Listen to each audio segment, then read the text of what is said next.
All right, today I'm gonna season some country style ribs. I've already kind of prepped these and patted them dry to get some of the excess water off. So I'm gonna use some Worcestershire sauce just to kind of lock in a little flavor before I put a binder on. I think it helps to keep the meat a little moist in the cooking process. So they're not too thick to inject, but you know.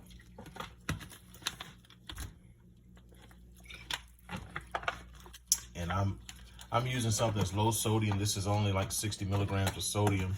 So it's really primarily for the moisture content to create somewhat of a different early flavor profile for the meat.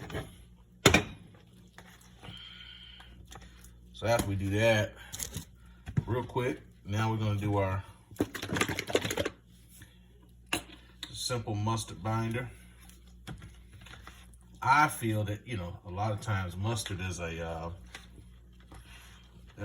natural meat tenderizer, and we show a lot of people this, and we can guarantee you, it's been proven you're not going to taste the mustard taste. For me, I think it just kind of pulls the seasonings and the rub into the meat during the cooking process, as it, when you look at what's in mustard, the distill vinegar, a lot of different things, I think it just kind of pulls it down in there. So once you got these two, and again, I'm gonna probably be going on a low heat, probably between 250, 275, and just kind of let them go indirect heat. Then we may sear them off at the end. All right, just using a smaller pan so everybody can kind of touch each other a little bit.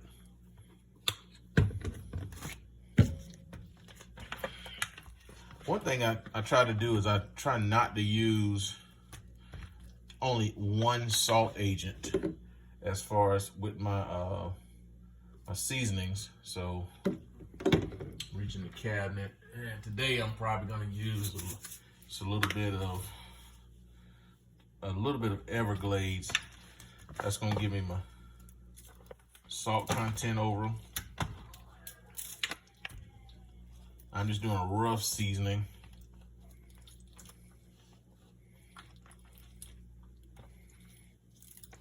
Because I'm going to use something else as well that's also made by Everglades before I get into some of my Kinder flavors.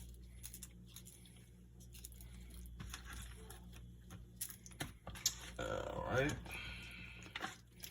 I'm a little small sample pieces.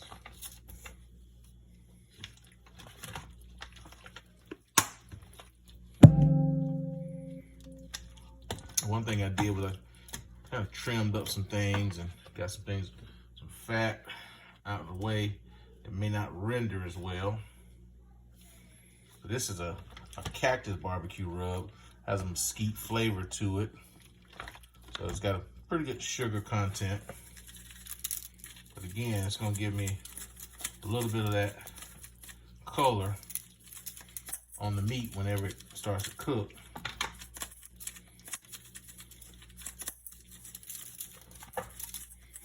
I can already smell the mesquite flavor in it.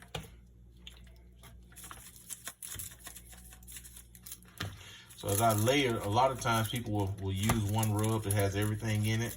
Sometimes I do that, but sometimes I like to layer flavors. I try to start with my fine flavors and end with my coarse rubs. Go on as a base first. So this would be considered my fine powders and parts of my rubs.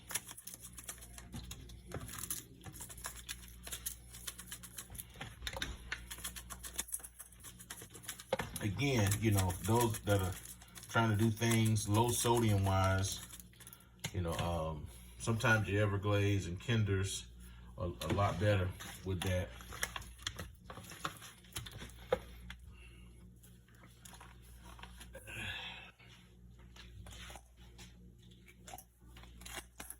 Again, a little bit of garlic powder. Normally I try to use granulated garlic, something that's still have somewhat of a coarseness, but it still falls under my my fine powders as I continue to build the flavors that I'm looking for. Onion powder. So at this point, they're really ready. But because I got a brother that lives in Texas and Dallas, Grand Prairie area, you know, everything's got to be somewhat Texas based. So I'm gonna come with some heavy coarse black pepper.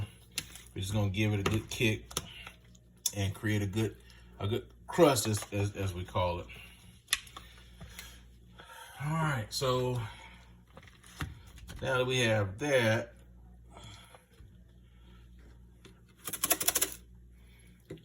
we'll go with a little bit of this poultry rub, getting into our coarser seasonings. Stuff that's gonna, you know, start to layer your crust, get those nice crunchy parts of the meat. Okay, let's see here. Not ready for that secret weapon that people don't know what's about to hit them.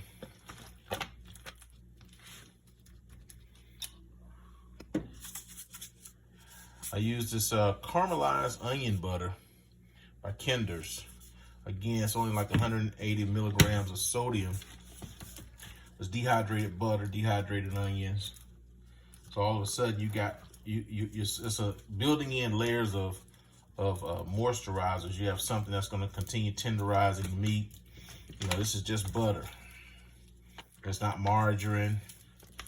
So as it melts into the meat, it helps you to, as the fat renders naturally, you have the butter rendering as well, basing the meat.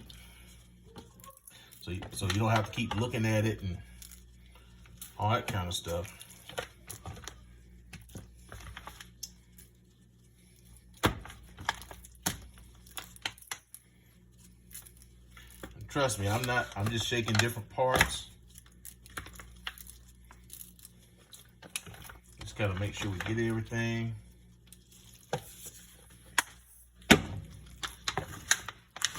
Again, give a good rub. I always use a glove. You know, sometimes, you know, I'm not trying to season my hand, because that can stay with you for a while. And then I'm gonna go with my coarse black pepper. Pretty liberal across the top. I got, you know, kids. I want to also stay kid friendly, so it's not too bold, you know, but you want to have somewhat of a little bite.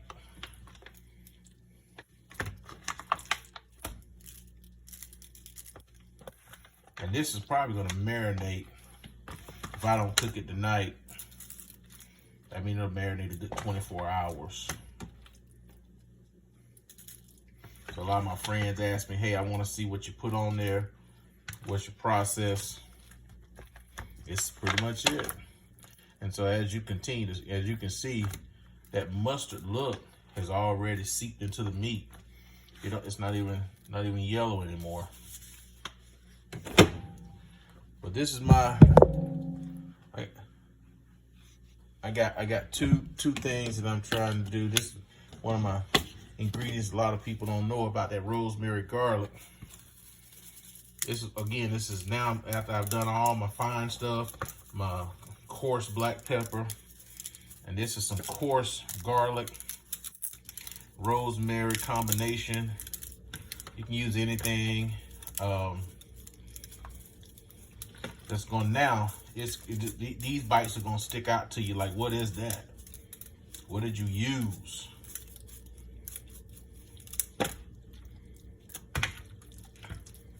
We find this at different, stores, Sam's, things like that. It's rosemary garlic seasoning by Tones. You can find it online there.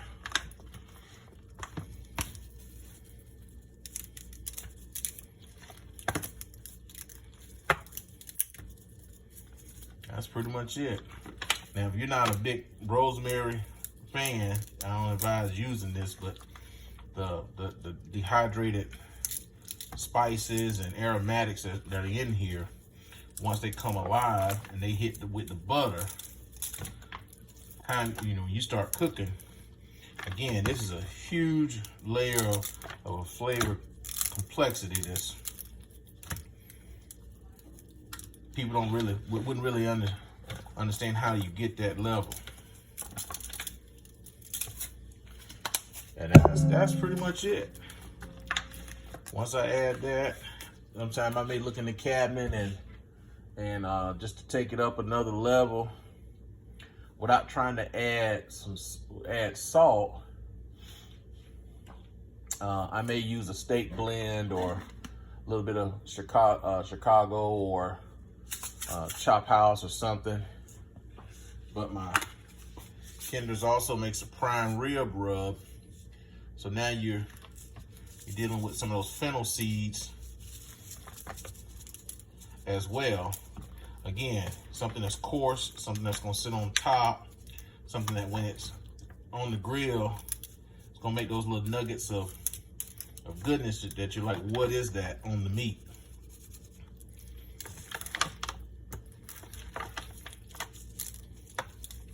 And again, this is not restaurant cooking.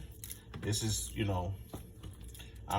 there's some pretty thick cuts of meat, so we're not going to distort the taste of the pork.